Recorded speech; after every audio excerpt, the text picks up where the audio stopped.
સંધાન all Gujarat integrated classroom સેટેલાઇટના માધ્યમથી જોડતી કડી એટલે સંધાન.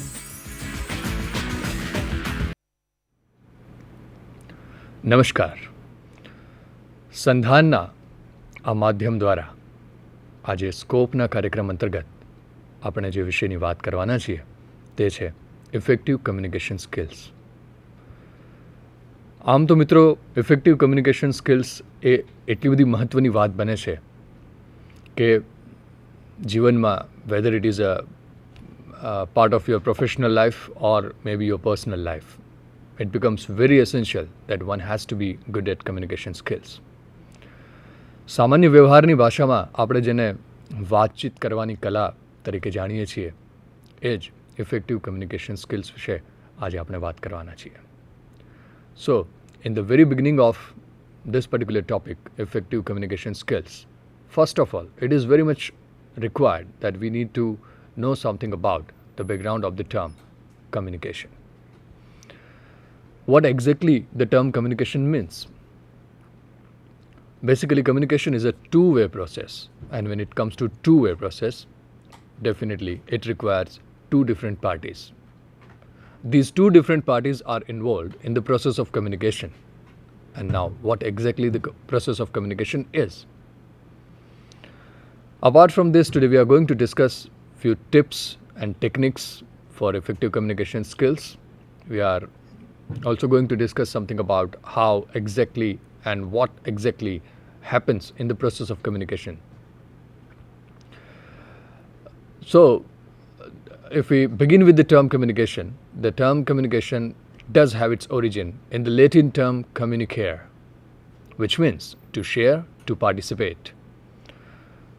તો આ રીતે કમ્યુનિકેશનનો શબ્દનો જે ઓરિજિન જે છે એ લેટિન ભાષાના શબ્દ કમ્યુનિકેરમાં રહેલો છે, જેનો મતલબ થાય છે ટુ શેર, ટુ પાર્ટિસિપેટ, એટલે કે કોઈ પ્રક્રિયામાં ભાગ લેવો, કંઈક રજૂ કરવું, કંઈક બીજા સાથે વહેંચવું.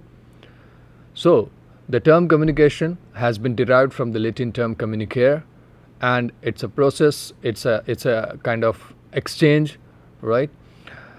Whenever we say it is an exchange, that means it is a kind of process where give and take, that kind of thing is involved. One has to send something, one has to receive something. That is the process of communication. As I said earlier, that two parties are required for the process of communication. That means who these two parties are. So, to begin with the discussion on communication skills, our topic today on communication skills, let us begin with something fundamental on communication. As I said, the exchange of information, ideas, and knowledge between sender and receiver through an accepted code of symbols. It is a two-way process. The term communication derived from a Latin term communicare. Now, what exactly happens in the process of communication between these two parties? તો મિત્રો, અહીંયા આ બે પક્ષને આપણે sender અને receiver તરીકે ઓળખીશું. So, between these two parties, sender and receiver, what exactly happens? You can have a look on this slide. Sender, encoding, mediums, decoding, receiver, and feedback. So, these are these stages which are involved in the process of communication, and through this channel, in this way, in this cycle, the process goes on. The very first thing is, sender has to send a message, and for that he requires to encode his message.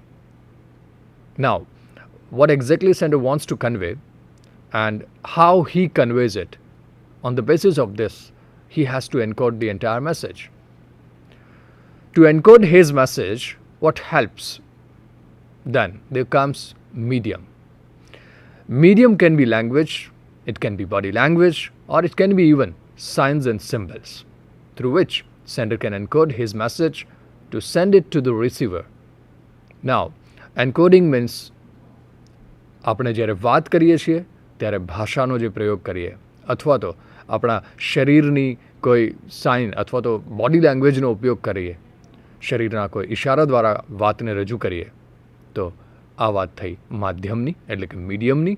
So sender has to encode his message with the help of medium that can be language, body language, or signs, or maybe even symbols. Now, after encoding the message goes to the channel. That is called channel. And message goes through the channel to the receiver. As sender has encoded the message, now receiver has to decode the message.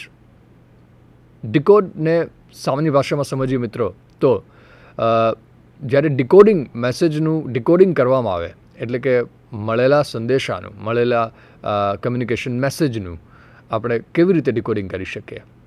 Then there are certain things which we need to keep in our mind. The very first thing on the receiver's part is receiver has to receive it properly. Unless and until receiver is able to receive it properly, we cannot move ahead with the next stage of the process of decoding in the process of communication. And after receiving, what happens? He needs to interpret it. Then he needs to understand the message, he has to analyze the message, he has to understand, he has to grasp the message. And later on, he has to respond to the message, he has to give his reply to the message, or else you can say to the sender. તો સામાન્ય રીતે ગુજરાતી ભાષામાં આપણે વાત કરીએ સમજીએ તો આવેલો સંદેશો રિસીવરે સૌ પહેલાં તો એને ગ્રહણ કરવો પડશે, એને સમજવો પડશે અને પછી એના ઉપર એનો પ્રતિભાવ આપવો પડશે. So these are the three things which are involved on the part of receiver. Receiver has to receive it, receiver has to interpret it, and receiver has to understand it before he gives reply on the message. So this process is called decoding. So receiver has to decode the message, sender has to encode the message. And after decoding, what happens? The reply that is given by this receiver, that is called feedback. You can have a look on the slide. In the process of communication, just have a look on the block diagram. That is feedback. So the reply given by the receiver, that is called feedback. You can have a look over here. In the middle part, it is given feedback. So this feedback is given by the receiver, and receiver has to decode it before giving this feedback. Now, in the same way, feedback goes to the sender. Now what happens? Sender becomes the receiver, and again he has to receive, he has to interpret, he has to understand it, and again he has to respond on it.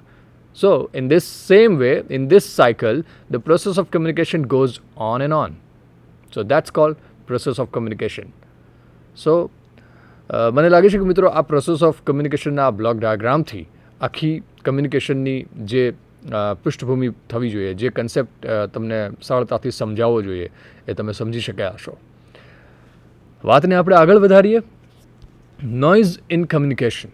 Now in the process of communication, every time it does not happen that things are going well, things are going in the correct way, in the right way.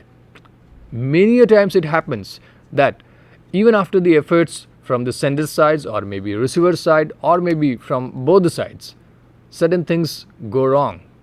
And these things which go wrong, that creates a kind of, it creates a kind of hurdle, it creates a kind of barrier, it creates a kind of noise. અહીંયા મિત્રો noise એટલે આપણે માત્ર ઘોંઘાટના સંદર્ભમાં વાત નથી કરતા. Noise એટલે એવા પ્રકારની તમામ પ્રકારની અડચણો જે કમ્યુનિકેશન પ્રોસેસમાં સેન્ડર અને રિસીવર વચ્ચે તકલીફ ઊભી કરી શકે અથવા તો મેસેજને ડિસ્ટર્બ કરી શકે એવી કોઈ પણ પ્રકારની અડચણ જેને આપણે નોઇઝ તરીકે ઓળખીશું. Now, in terms of noise, we can classify this noise in two types. That is called physical noise and psychological noise. Now, physical noise, that means all the physical factors. For example, in bracket in the slide, it is given channel. That means from my side to your side, message is moving, message is getting transferred, and during this process, or we can say on the way, right, in the channel, whatever physical hurdles are there, that is called physical noise. For example, let us take an example to understand this physical noise. If you are talking on a telephone with your friend and there is some noise, there is some disturbance factors in the channel, I mean in the phone call, right? Then that is called physical noise.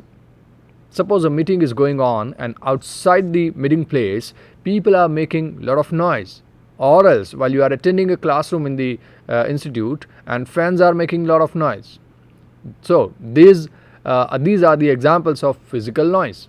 Physical noise is all kind of external factors that are creating hurdles, that are creating barriers in the process of communication. And the second type of noise, that is called psychological noise. When it comes to psychological noise, mainly it comes to your within, your inner self, something inside you, something within yourself. That is called psychological noise. If you are afraid of somebody and if you are not able to speak in English properly, that is your psychological noise and not the physical one. When somebody's presence is disturbing you, especially if they are superiors, right? And if you are not feeling comfortable, that is psychological noise.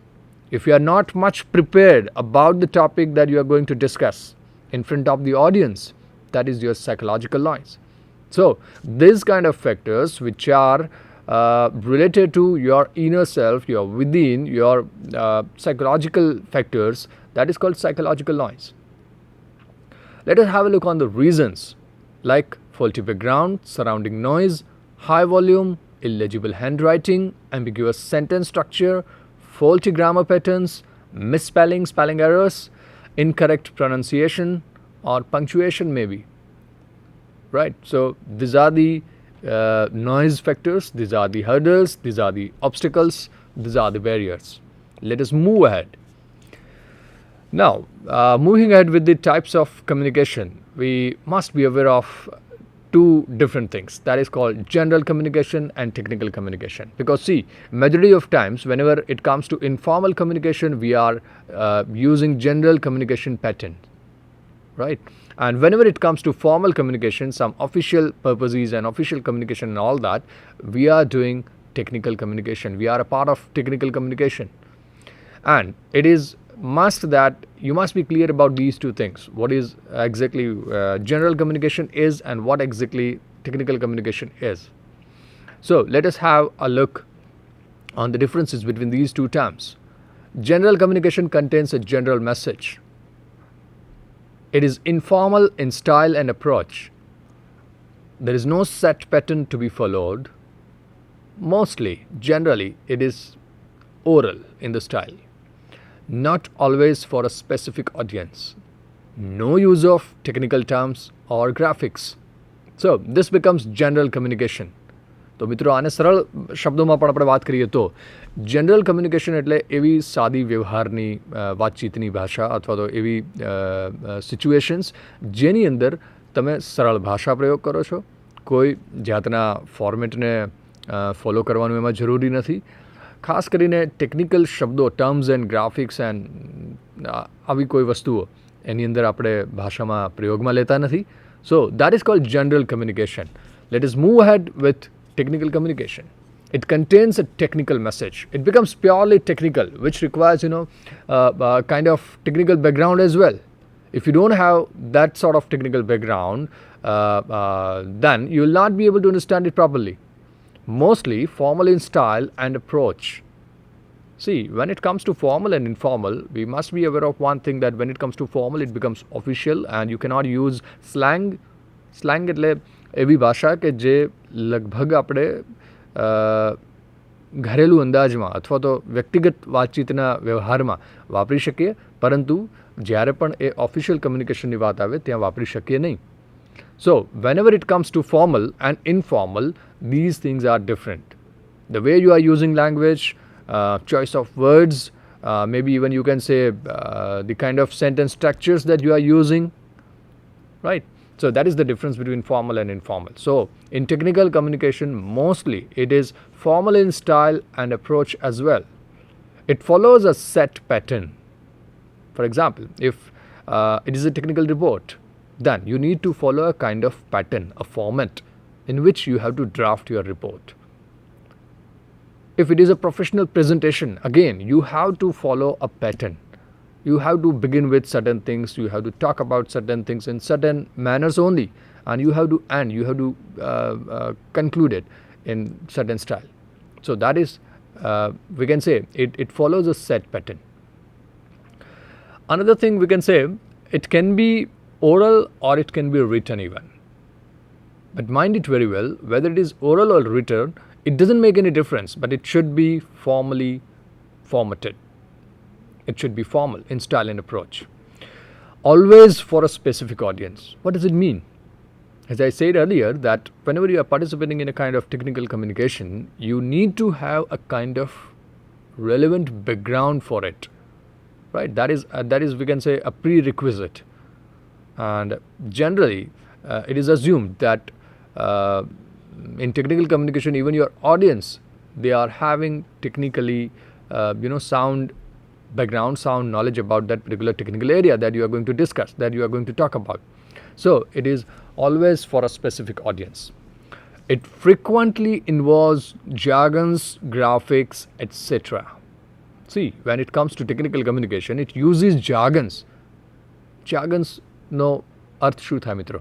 જાર્ગન્સ એટલે એવા શબ્દો અથવા તો એવું કહી શકાય કે a set of vocabulary, a collection of vocabulary which is being used in a particular field.